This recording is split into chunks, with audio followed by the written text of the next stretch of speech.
Evangelio según Juan, capítulo 12, versículo 1. 6 días antes de la Pascua vino Jesús a Betania, donde estaba Lázaro, el que había estado muerto, y a quien había resucitado de los muertos. Y le hicieron allí una cena. Marta servía y Lázaro era uno de los que estaba sentados a la mesa con él. Entonces María tomó una libra de perfume de nardo puro de mucho precio y ungió los pies de Jesús y los enjugó con sus cabellos, y la casa se llenó de olor de perfume.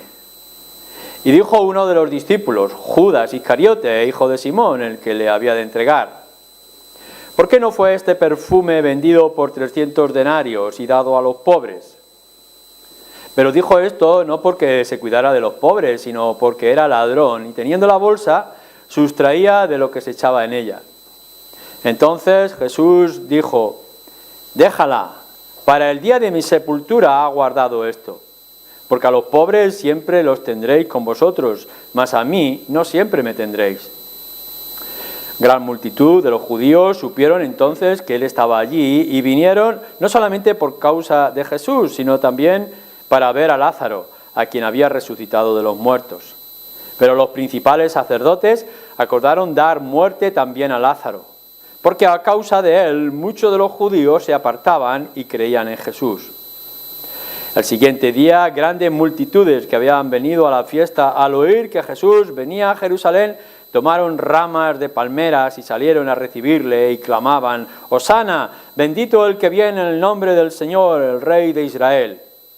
Y halló Jesús un asnillo y montó sobre él, como está escrito: no temas, hija de Sión, he aquí tu rey viene montado sobre un pollino de asna.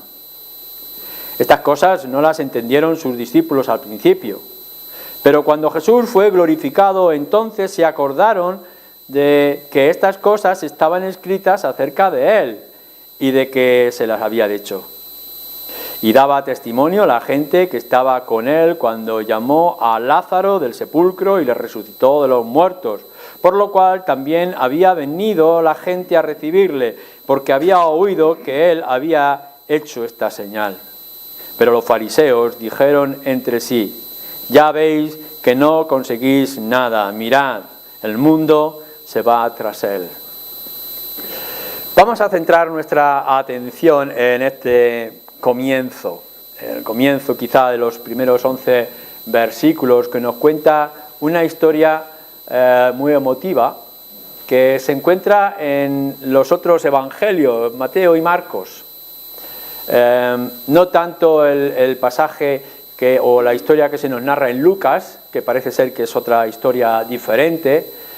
Hay algunas coincidencias, pero en Lucas, en capítulo 7, se supone que es otro acontecimiento, seguramente porque más de una mujer se inclinó delante del Señor para ungirle y para agradecerle.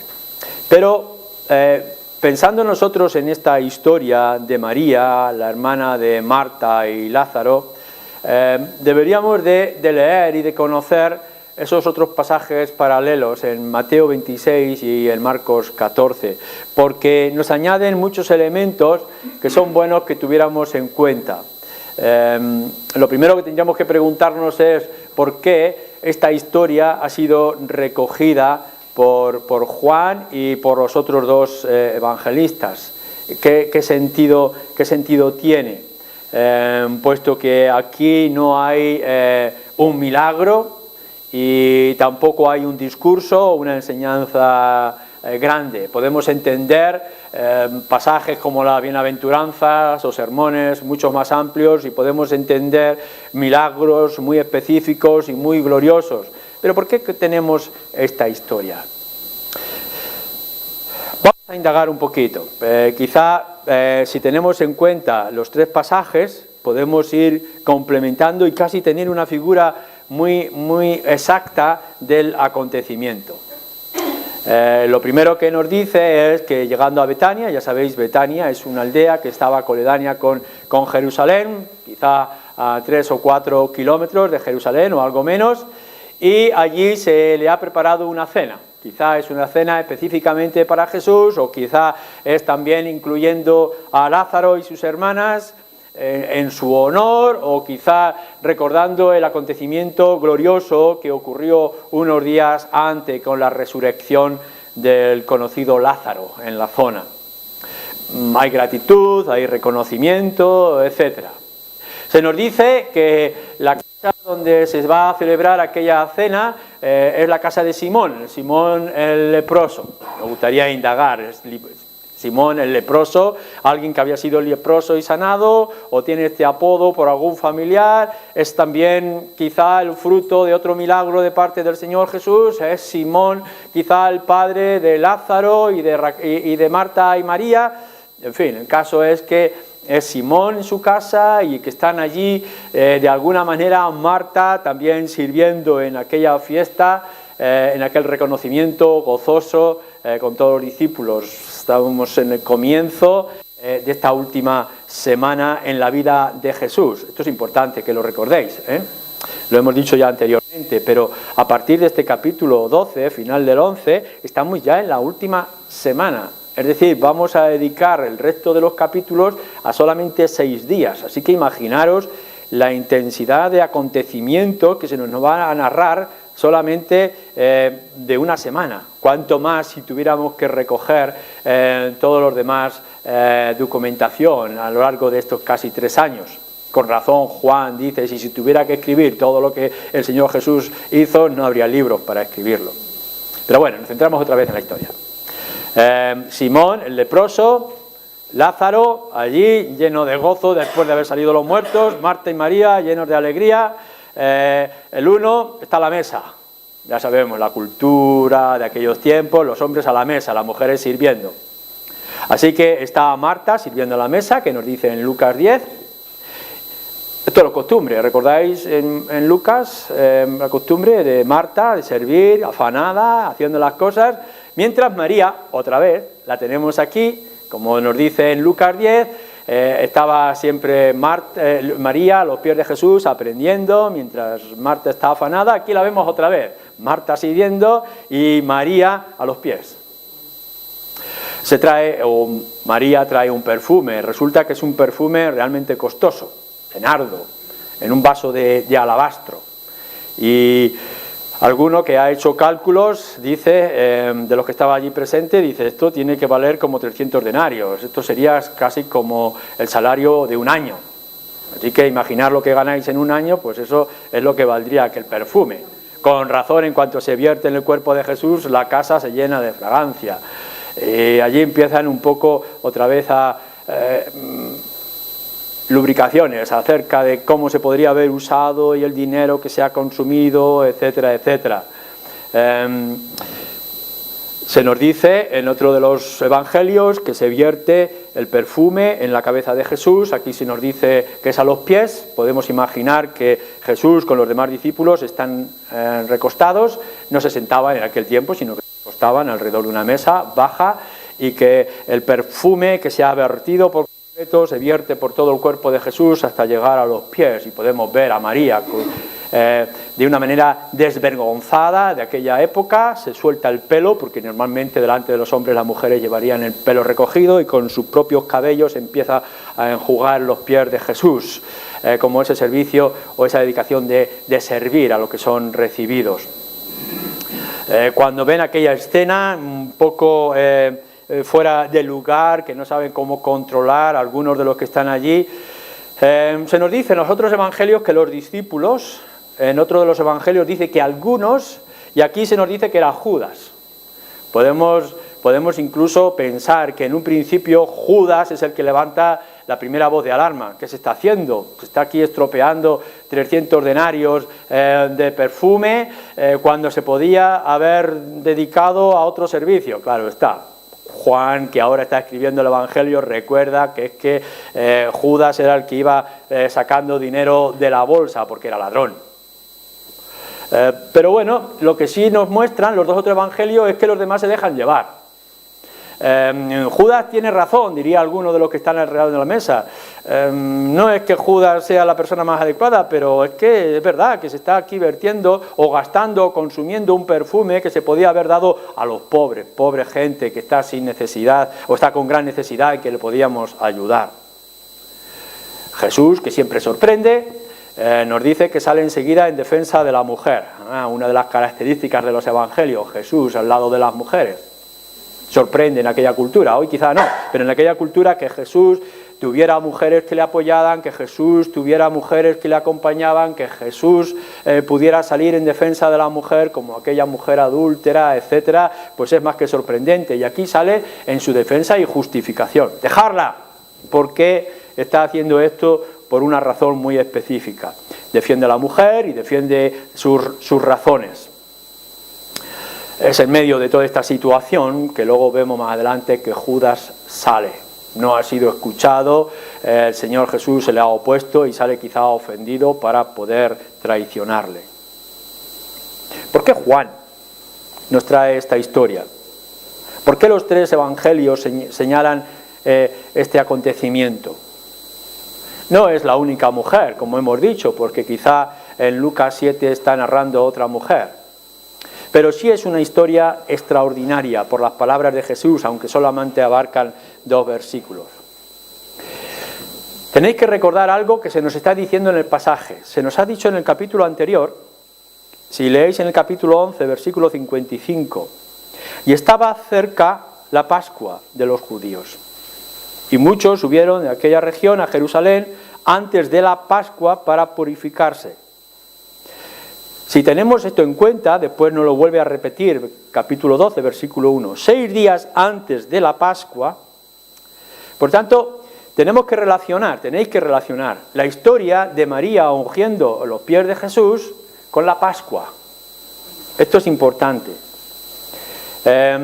Si recordáis, en otras ocasiones hemos dicho que la Pascua tiene un lugar importante, o las fiestas en particular, pero la Pascua, en el Evangelio de Juan. En el capítulo 2 se nos dice y narra acontecimientos acerca de la primera vez, se nos narra que Jesús está en la Pascua en Jerusalén.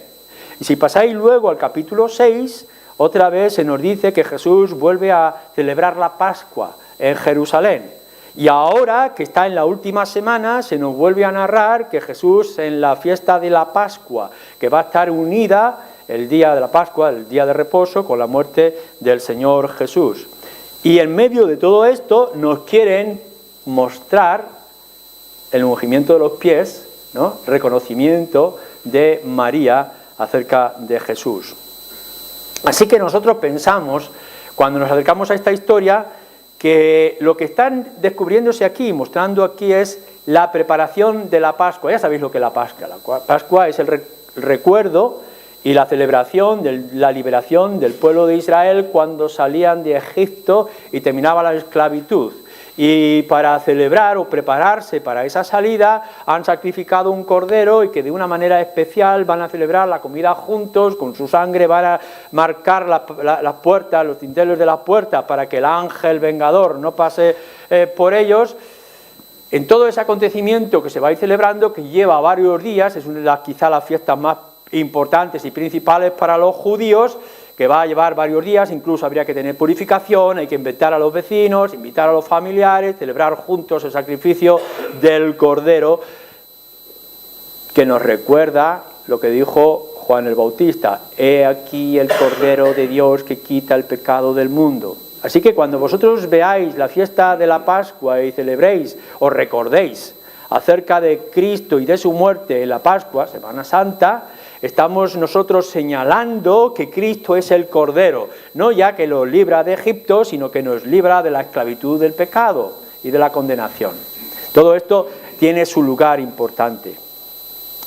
Bien, teniendo en cuenta esta preparación para la Pascua, que es el sacrificio de nuestro Señor Jesucristo, lo que sí tenemos que mostrar es que ni María ni los demás saben lo que se está preparando, lo que se está cociendo en aquel momento.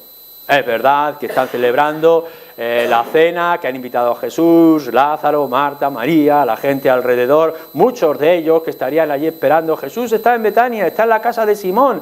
Los fariseos que se están enterando, toda Jerusalén se está revolucionando. Después nos narra cómo entra victorioso, ha dejado la aldea y entra en Jerusalén y salen con palmas y con ramas para celebrarlo y decirle Hosana, bendito el que viene. Todo es una celebración inmensa que se está preparando, pero la gente no sabe, no entiende lo que está ocurriendo. Ni siquiera comprenden acerca de su muerte.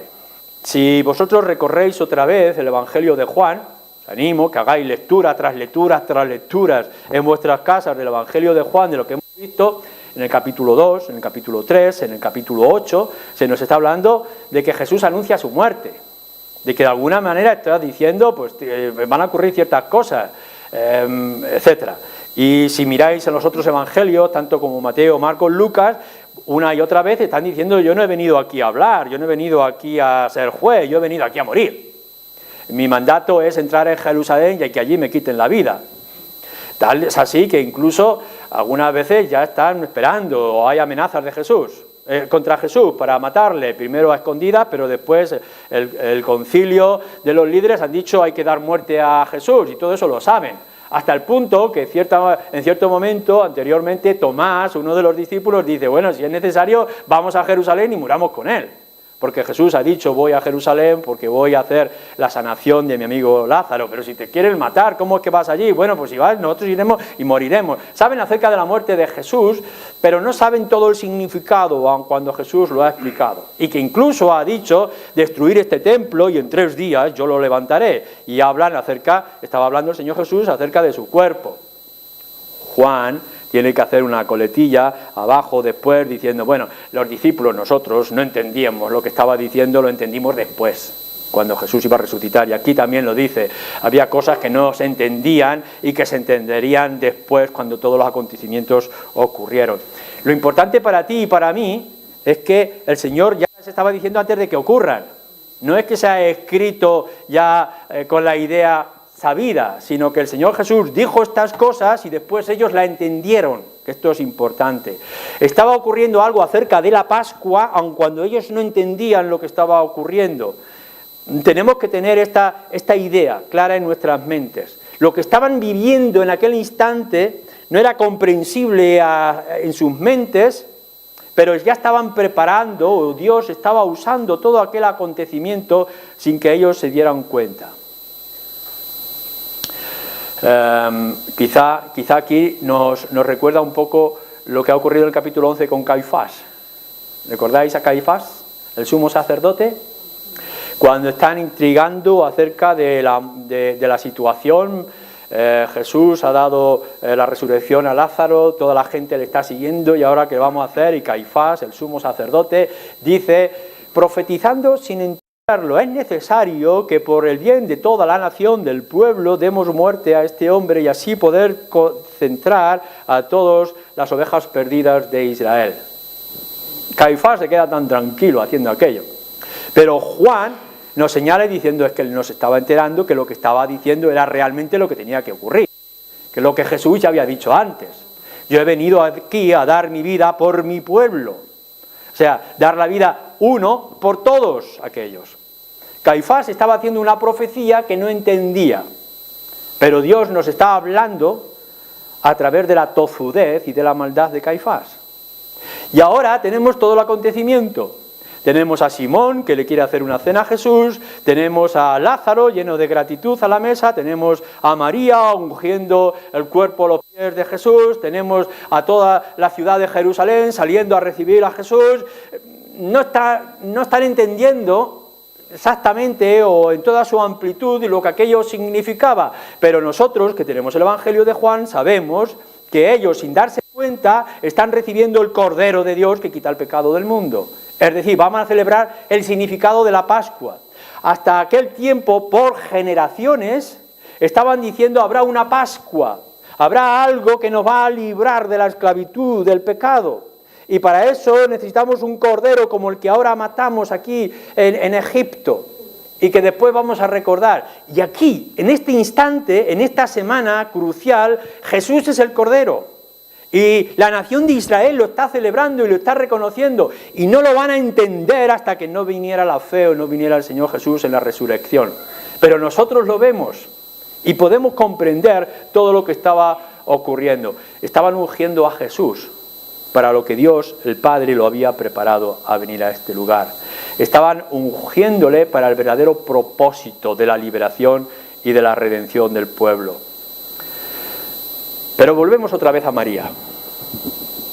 María quiere, sin llegar a comprender o entender, quieren expresar su gozo y quiere expresar su alegría, su agradecimiento. Seguramente, dicen algunos comentaristas, que aquel costoso perfume habría sido recogido y guardado de manera especial para su hermano Lázaro. Ya sabéis que en Israel, cuando se morían, después iban a los muertos y los ungían con aceite, etc. A veces le trataban el cuerpo para preservarlo y otras veces, para que no oliera, lo llenaban de perfumes costosos. Posiblemente aquel perfume, 300 denarios, todo el salario de un año preparado para su hermano Lázaro que ha muerto, y ahora lo trae y lo derrama rompiendo el vaso de alabastro sobre el cuerpo de Jesús. Porque es que hay mucho que agradecer. Su hermano Lázaro estaba 4 días muerto y ahora está sentado a la mesa. ¿Os podéis imaginar lo que eso creaba de conmoción a toda la aldea, a todo el pueblo, a toda la gente? Este hombre estaba, con razón nos lo dice Juan, estaba muerto y ha resucitado y el mundo va detrás de él. Por supuesto, ¿quién puede resistir un milagro como este? El funeral se ha hecho, los cantos, las pleyaderas han ido llorando a todo alrededor, todo el mundo sabe que Lázaro, el gran conocido, el amigo de aquel hombre Jesús, está muerto, está enterrado, una roca, una piedra se ha puesto en la puerta de la tumba y ahora está aquí. Estamos celebrando una fiesta, el que estaba muerto ha resucitado. María y todos los demás están llenos de gozo y de gratitud. Pero no sería solamente esto. Si nosotros vamos a Lucas, podemos ver el carácter de María escuchando al Señor Jesús. La dulzura y el poder de las palabras de Cristo. Habla como que tiene autoridad. Si lo único que tenéis que hacer es leer algunas de las palabras de Jesús. Venid a mí si estáis cargados y cansados. Yo soy el camino, la verdad y la vida. Palabras sublimes. Y podemos imaginar el corazón de una mujer como María. Este hombre nos trata con el respeto, nos trata con igualdad, nos habla como si fuéramos unos más, las enseñanzas que nos tiene que traer. Estaría llena de gozo, no únicamente porque ahora ha visto a su hermano Lázaro resucitar, sino por toda la enseñanza que ha recibido hasta ese momento. A los pies de Jesús, escuchando y sermones, palabras extraordinarias de los labios de Jesús para ella. Así que, ¿qué más? Si este hombre habla como quien nunca antes ha hablado, si nos conmueve de tal manera, qué mejor que ofrecer lo mejor que tenemos para él. Quizá no es únicamente la gratitud de la resurrección de Lázaro, ni únicamente las grandes enseñanzas o discursos que le ha traído al corazón y a la mente de María. Si lo unimos a otro pasaje en Lucas, capítulo 7, sobre otra mujer que también unge a Jesús, es que porque se le ha perdonado mucho, ama mucho. Y podemos entrar en el corazón de María de esta manera. ¿Por qué María vierte aquel perfume en el Señor Jesús? ¿Porque está muy agradecida de la resurrección de su hermano? Por supuesto que sí. ¿Porque ha recibido muchas palabras de alivio en las enseñanzas de Jesús? Por supuesto que sí. Pero ¿por qué no vamos a aceptar y a entender que está agradecida por su propia salvación? Que aun cuando no entendía las cosas, ella estaba allí y lo mejor que tenía se lo estaba dando a Jesús porque ella ha sido liberada de sus pecados. Porque se le ha perdonado mucho, ama mucho. Así que nosotros ya nos podríamos quedar en esta escena y en esta historia. ¿Cómo eres tú con respecto a esta mujer María? ¿Cómo reaccionas? ¿Cuál es tu inclinación ante este Jesús que te habla, que te libera, que muestra poder a lo largo de tu vida y la vida de otros que están a tu alrededor? ¿Te quedas indiferente? Si tú has visto que Jesús libera a Lázaro hoy en día, gente que está destruida moral, físicamente, ¿Cuántos de nosotros hemos podido escuchar de experiencias de hombres y mujeres que han sido salvadas en el medio de la crisis? No vamos a venir delante de Jesús y decir, pero qué grande eres, cómo transforman las vidas de las personas. Y si habéis leído los Evangelios, y seguramente todos vosotros dedicáis tiempo a leer los Evangelios y podéis ver cosas tan extraordinarias y sorprendentes acerca del cambio, de la nueva vida, de lo que es el cristianismo, de lo que implica, del camino de salvación, de que estamos seguros y ciertos, de que nadie nos puede dañar de nada, que nuestras cadenas han sido quitadas, que tenemos un lugar en los cielos, que sin darnos cuenta estamos amontonando un tesoro que nadie nos puede quitar, y que ese camino es cierto y seguro, y que es el camino que va a través de Cristo, porque Cristo une cielo y tierra. ¡Qué palabras más extraordinarias! ¿Y podemos quedarnos indiferentes? Después de leer estas grandes cosas que es el Evangelio, ¿podemos decir mi vida es tan corriente como antes? Por supuesto que no. Vemos que Jesús sigue obrando y que Jesús sigue enseñando de manera extraordinaria, pero lo único que tienes que hacer y que tienes que recordar es ¿dónde estabas tú antes y dónde estás ahora? ¿Cómo eran tus vidas antes de convertirte y cómo es tu vida ahora en la conversión? ¿Puedes recordar el día en que no podías apenas levantarte por el peso de la culpa? Yo lo recuerdo.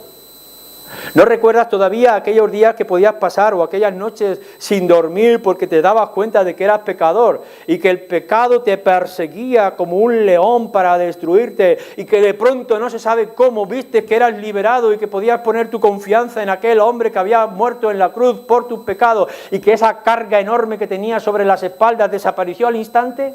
¿No lo recuerdas? ¿No recuerdas cuando veías delante de ti un horizonte oscuro y que de pronto como un fogonazo todo desaparece y ahora ves un horizonte de resplandor y de esperanza? ¿Cómo vamos a quedarnos indiferentes? Lo extraño debería de ser que no fuéramos y que no actuáramos como María. Esto es lo que nos tiene que sorprender de los creyentes, que han sido transformados y que han pasado de muerte a vida y que ahora son más que los que caminan en la carne, los que caminan en el espíritu.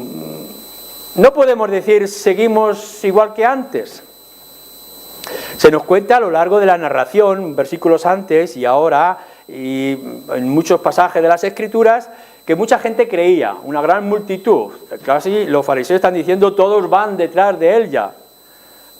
Pero solamente encontramos a una mujer ungiendo los pies de Jesús. Jesús le tiene que decir a otro Simón, mira, yo cuando vine aquí no me lavaste los pies, pero esta mujer me está lavando los pies. ¿Lo podéis recordar en Lucas 7? Mira, yo vine aquí y me recibiste, pero no actuaste de la manera adecuada. En cambio, esta mujer pecadora me lava los pies. No debería de sorprendernos de cuánta gente dice creer y cuán pocos vienen a los pies de Jesús para honrarle y ungirle. ¿En dónde estás tú? ¿Estás en la multitud que salió o que iba a salir más adelante a recibir a Jesús? ¡Hosana, bendito el que viene en nombre de Jesús! ¡Qué bonito! Pero unas horas después estarían gritando, ¡crucifícale, crucifícale! O eres de esos pocos que ante el peso de gloria y gracia y gratitud en tu corazón, lo único que puedes hacer es inclinar tu cabeza, doblar tus rodillas y lavar con tus cabellos los pies del Señor. Tendríamos que buscar más de esto, más de sentir acerca de nuestro Señor Jesucristo. Pero luego vemos las palabras del Señor Jesús, cuando Judas levanta la voz y los demás le siguen, o gran parte de los que estaban allí presentes le siguen. Esto se podría haber dedicado a los pobres. El Señor Jesús dice, déjala, para el día de mi sepultura ha guardado esto, porque a los pobres siempre los tendréis con vosotros, mas a mí no siempre me tendréis.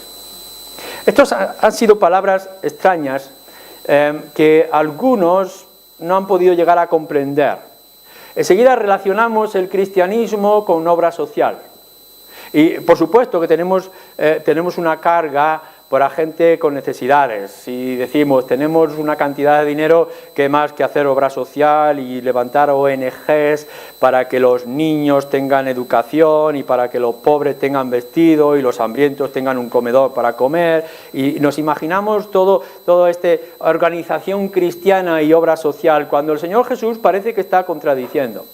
Dejar a la mujer que unja y se gaste este dineral en mis pies y en mi cabeza, porque a los pobres siempre los tendréis. ¿Cómo podemos entender esta respuesta del Señor Jesús? Bueno, esto es muy importante. Ante lo que es nuestra propia salvación, lo que es el perdón de nuestros pecados y es la esperanza recibida de que un día estaremos en el reino de los cielos, la prioridad, el primer lugar que debemos de buscar es la adoración. Y es la adoración a Cristo. En toda esta situación del mundo cristiano, de la vida cristiana que tú y yo tenemos, es muy importante no tanto lo que hacemos, sino el orden como las hacemos. Lo primero que nos está mostrando esta historia es que el primer lugar es Cristo. Y que a Él tiene que ir toda la honra y toda la gloria.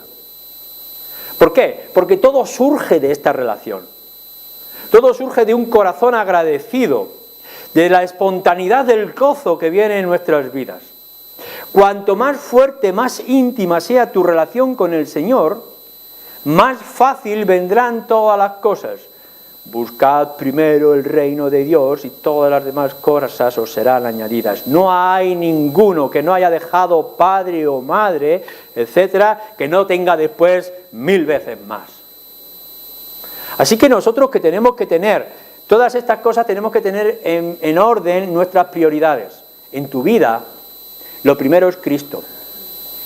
Y lo poco o mucho que tú tengas de tiempo, de fuerzas o de capital es para Cristo y para su honra. Glorifícale a Él.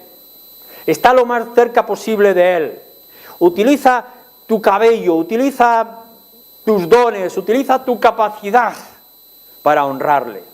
Proclama al mundo entero, mirad, aquí está Él, Cristo, que es el Cordero. Él es la esperanza. Tenemos que decir con nuestro cuerpo, con el ser entero, con nuestros labios, con nuestra actitud, con nuestras reuniones de iglesia, con todo lo que eso pueda conllevar, que nuestras vidas están rendidas a Él, que el mejor lugar del creyente es a los pies de Jesús. Tenemos que empaparnos de esta idea. No porque estemos diciendo que lo único que hay que hacer es estar a los pies de Jesús. No es esto lo que nos está enseñando, pero sí es lo primero, sí es lo esencial, porque cuanto más le toques, cuanto más le sientes, más fácilmente vendrán las demás cosas. Entonces, cuando de verdad entiendas la vinculación y necesidad de estar cerca del Señor Jesús, de escuchar su voz y tocar sus pies, más fácilmente entenderás al necesitado. Lo que nos enseña en segundo lugar esta historia es que debemos de atender al necesitado, no ignorarle. En ningún momento se nos dice aquí en esta historia, olvidaros de los pobres. No, a los pobres siempre los tendréis con vosotros. Es decir, siempre estarán delante, siempre estarán a vuestro lado, siempre le podréis hacer bien. Si algo nos está diciendo aquí es que no hay manera. Mirad, no importa cuánto tarde el Señor en venir y no importa cuán extensamente llevemos el Evangelio a todas partes, lo que nos está diciendo es que siempre habrá pobres. No para que no trabajemos, como siempre va a pobres, no vamos a poder solucionar el mundo, pues no vamos a hacer nada. No, está diciendo, obra, intenta hacerlo, pero que sepa que siempre habrá pobres. ¿Por qué? Porque es el resultado del pecado. No lo podemos librar. No importa los años que lleven, no importa las cosas que consigamos, siempre tendremos a nuestro lado a alguien que es o que tiene necesidad. Lo que nos dice aquí es que el atender al necesitado es una responsabilidad, pero no es la prioridad. ¿Entendéis? Esto es importante. No es que demos toda nuestra fuerza en primer lugar en aliviar a los pobres. Nuestra primera fuerza e interés es Cristo, su gloria y su majestad, nuestro reconocimiento de gratitud. el estar cerca de Él, empaparnos de su presencia, el ungir todo el lugar con el perfume que a Él le corresponde. Y después tendremos la responsabilidad de ayudar al prójimo, como veíamos esta mañana, amar al que está más cercano. Siempre habrá pobres, porque siempre habrá pecado y siempre habrá injusticia. Y por tanto nosotros siempre tendremos el trabajo para hacerlo. Pero entonces el Señor Jesús nos dice, bueno, déjala para el día de mi sepultura, ha guardado todo esto, es decir, para el reconocimiento Él como el Cordero que ha de venir y morir, me está ungiendo para la muerte y no después de la muerte. Los pobres siempre los vais a tener, tendréis oportunidad para hacer bien, pero a mí, dice, no siempre me tendréis. Bueno, nuestro Señor Jesús vino a morir y fue clavado en la cruz y resucitó de los muertos y durante unos días, 40 días estuvo con los discípulos y después, cuando estaba en el momento más glorioso de la presencia de nuestro Señor, Jesús ascendió a los cielos y se marchó y nos dejó aquí. Al principio es un poco asustado, ¿qué va a ser ahora de nosotros? Hasta que vino la presencia del Espíritu, nos ungió de manera especial al pueblo, a la iglesia y pudimos salir. Y ahora tenemos la gran comisión de ir por todas partes anunciando la muerte de nuestro Señor Jesucristo hasta que Él venga. No siempre lo vamos a tener, pero tener siempre en memoria una cosa, Cristo vendrá. Ahora es el momento de actuar. Acércate al Señor, llénate de su presencia, úngele en agradecimiento con toda tu actitud y sal a cumplir tu tarea hasta que Él venga. Hasta que Él venga a recibir a los que son suyos, a recogerlos y a llevarlos al lugar que tiene preparado. ¿Qué mejor tarea? Por supuesto que hay mucha gente que está haciendo bien, menos mal, que hay esa gracia común que alcanza en muchos lugares, de muchas formas, para que se pueda aliviar tanta injusticia, tanta maldad de los hombres. No podremos solucionar todo esto, pero sí podemos encontrar el alivio, el consuelo de saber que estamos a los pies de aquel que lo ha cambiado todo y ha traído esperanza, y un día Él, con su venida, transformará este mundo y lo hará distinto, y nosotros podremos estar con Él para siempre. Amén.